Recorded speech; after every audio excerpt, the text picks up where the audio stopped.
Kalalabas lang ng spoilers para sa One Piece Chapter 1178 and literal na napakatindi ng chapter na ito. Dito mangyayari't matutuloy ang bakbakan sa gitna ni Imu, ni Luffy at ni Loki. Walang kahit na anong conversation, literal na bakbakan at gagamitin pa dito ni Imu ang Domi Reverse sa dalawang ito. Kung anong magiging epekto nun, tatablan ba ang dalawa? Oo o hindi, makikita natin sa video na ito. Pagtutulungan din itong si Loki at ni Luffy na pagtatadta din ng napakaraming barrage of attacks itong si Imu. And since kino-consider ni Imu na malakas, na formidable opponents ang dalawang ito ni Loki at ni Luffy, hindi na siya nanatili sa normal na anyo ni Gunko. Ang nakita natin na anyo ni Imu noon sa God Valley incident, yun ang form na ginamit niya para labanan si Loki at si Luffy. Ang lahat ng yan at marami pang iba tatalakayin natin dito sa ating chapter spoiler para sa One Piece Chapter 1178. Kaya siguraduhin nyo nang nakalike, nakasubscribe at na-ring nyo ng bell button para automatic ma-notify kayo pagka-release natin ng susunod na video. Pero wag na nating patagalin pa, let's go! Ang title ng chapter na ito ay It Was a Nightmare. Na actually guys, pag nakita nyo kung anong mangyayari dito, it's as if ang nightmare dito ay si Luffy at si Loki. Pinakaunang parte ng chapter guys, itinakas at inilikas muna ni Luffy si Usopp at itong si Brook na parehong walang malay. Syempre dahil kung hindi niya to aalisin sa battlefield, more or less, matadamay ito sa bakbakan. Especially since nakita niya na kung gaano ka wide scale ang mga atake nitong si Loki. On the other hand, ito namang si Loki ang nakipaglaban dito kay Imu. Pero ngayon guys, wala na siya sa kanyang dragon form. Dahil kung papalagan nga naman itong si Loki si Imu sa dragon form niya, mataas ang tsansa na baka hindi niya ito tamaan.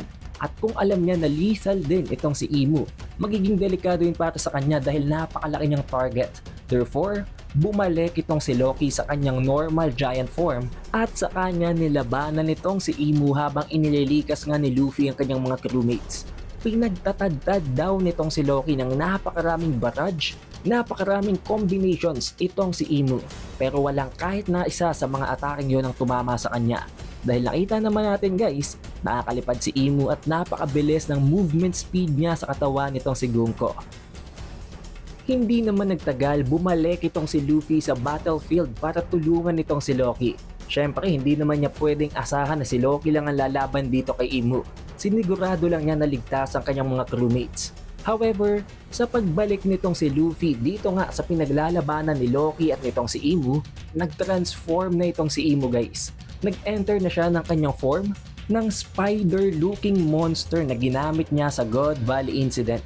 Kung natatandaan nyo pa guys, yun ang enormous form niya nang sinapian niya si Saturn na pinagtulong-tulungan siyang atakihin ng pinakamalalakas na mga individuals noon pero hindi siya tinablan.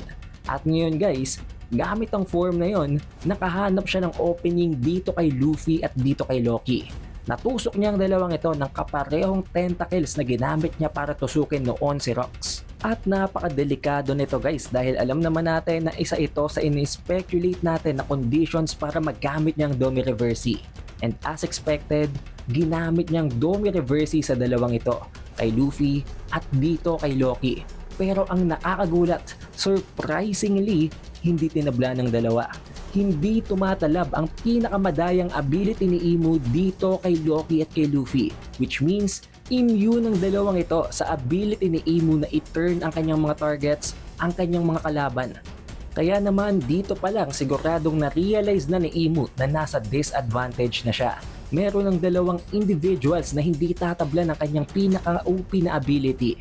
Pero tulad din ng binanggit ko before guys, tama na naman ang theory natin about dito.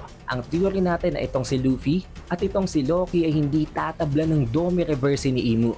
Oo, wala pang explanation dito guys, pero kung interesado kayo sa video yon, meron na tayong explanation doon na in-depth analysis and theory na ginawa natin before. However, we won't go any deeper into that sa video na ito at magpapatuloy tayo sa chapter. Pinagtulungan ngayon ng dalawang ito si Imu dahil hindi nga tumalab ang Domi Reverse niya. Dahil lang nga kahit papano nakatusok pa rin naman itong si Loki at itong si Luffy sa mga tentacles ng spider form nitong si Imu, hindi sila basta-basta makakalayo. Pero kahit na ganun, nag-counter attack pa rin sila ni Loki. Itong si Luffy, ginamit ang kanyang Gatling gun. Na of course, since siya ay nasa Gear 5 form ngayon, sa kanyang Sun God Nika form, most likely ang ginamit niyang atake dito ay ang Dawn Gatling gun. Habang itong si Loki naman, since nakatusok pa rin nga siya sa tentacles, ginamit naman niya si Ragnir. At sa pamamagitan ng isang freezing attack, napatigas niya ang buong katawan nitong si Imu. Just imagine kung gaano kalakas ang duo na ito guys. Literally, sa lahat ng mga individuals na nakalaban ni Imu noon sa God Valley, kahit napakarami pa nila, mas malakas pa ang kombinasyon nitong si Loki at ni Luffy sa kanila. Hindi sila tinabla ng Domi Reversi at nagawa pa nilang pahintuin ang movement nitong si Imu. However, kahit na ganun guys, hindi pa rin nila dito napatay si Imu dahil of course, hindi dito magtatapos ang series. Kahit na na-freeze nitong si Loki si Imu sa loob ng ice, bigla na lamang itong naglaho. Na most likely ginamit niyang pentagram, bumalik siya sa loob ng Holy Land ng Marijoa. Dahil doon, natapos ng kaguluhan sa loob ng Elbaf Kingdom. Oo, may mangilan-ngilan pang mga Dream Giants pero pinatay na nila yung lahat, inubos na nila yon. Ang natitira pang mga Domi Reverse na mga Giants naman, pinagpapatay na rin isa-isa nitong si Zoro. Pumunta na rin sa battlefield itong si Chopper dahil alam niya na counter niya ang Domi Reversi, pinabalik niya sa normal ang ilan pang mga Giants na siguro pinagsasapak din niya. Also guys, may video tayo tungkol dito kay Chopper, tungkol sa kung paano siya maituturing ng Forest God. Kung gusto nyong mapanood ang video yon, nandiyan lang yan sa playlist. Pero magpatuloy tayo sa chapter guys. Dahil nga sa napatigil na nila ang kaguluhan na wala ng apoy, pumunta agad itong si Saul at itong si Robin sa library. Pero nakakalungkot man, wala na doon ang lahat ng aklat. Wala na din doon itong si Biblo. Which means, hindi pa natin mako-confirm guys pero most likely dinala ito ng world government. Tinangay nila ang owl na yon, pati na rin ang mga aklat para masiguradong walang matitirang records sa loob ng Elbaf. Or baka naman, na-awaken itong si Bibilo ang ability at pinaliit niya ng sobrang sarili niya to the point na hindi na siya matagpuan ng kahit sino. On the other hand naman ay makikita daw natin itong si Summers and surely maging iba pa tulad nitong si Killingham na nagre-recover unti-unti dahil kahit papano may regeneration pa rin sila. Pansamantala lamang napigilan nitong si Luffy ang pagbabalik ng kanyang mga katawan. At ang isa sa mga key details dito guys, napansin ng spoilers na ito na walang puso itong si Summers. At hindi yun metaphor, hindi yun kahit na anong nagsisignify lang ng kung ano. Literally, walang puso sa dibdib nitong si Summers. Na mataas ang tsansa, isa yon sa dahilan kung bakit immortal siya. Most likely sinacrifice niya na ang heart niya para maging immortal. And since tapos na rin naman ang bakbakan, itong si Luffy guys ay tulad ng dati nagbabalik na ulit sa kanyang form na kung saan nagbumuka siyang lolo at tuyot na tuyot. Itong nangyayari kapag nauubos niyang kanyang energy. Walang problema dahil wala ng mga kalaban. Kailangan lang kumain ulit nitong si Luffy at babalik na ulit siya sa normal. On the other hand naman sa Holy Land ng Marijoa, mag-uusap naman dito guys ang Gorosei at itong si Imu. Na kung saan, nagpaalam itong si Imu sa mga Gorosei. Naaalis daw muna siya ng Marijoa, may pupuntahan siya for a short time na hindi dito nabanggit kung saan guys. Most likely may kinalaman ito sa pag-figure out niya at sa realization niya na counter siya nitong si Loki at nitong si Luffy. Baka hahanap siya ng ability ng isang nakatagong weapon na magagamit niya kontra sa dalawang yon. However, this is where the chapter ends.